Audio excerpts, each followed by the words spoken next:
గత ప్రభుత్వం ఎంతో హడావుడిగా ఎలాంటి అధ్యయనం చేయకుండా తీసుకొచ్చిన ధరణి పోర్టల్ కారణంగా ప్రజలు ఎన్నో సమస్యలు ఎదుర్కొన్నారు.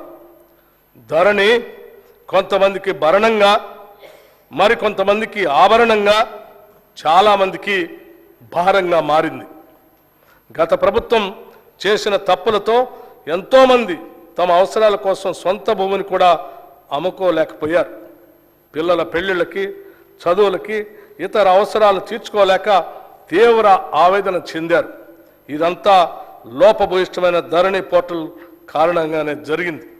ఇప్పుడు మా ప్రభుత్వం ఏర్పడిన తర్వాత రికార్డులు పరిశీలించిన మీదట ఇది నిజమేనని తేలింది. అందుకే ఈ సమస్యను పరిష్కరించేందుకు మా ప్రభుత్వం అత్యధిక ప్రాధాన్యతనిచ్చింది.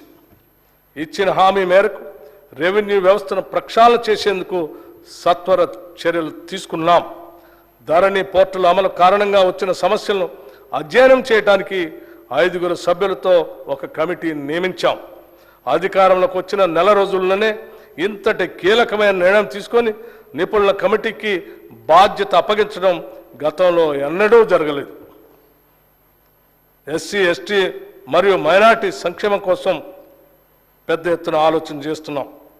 Coat reverend Martin Luther King junior అన్నట్టు నాకు ఒక కల ఉంది. ఒక రోజున మన దేశం నిజమైన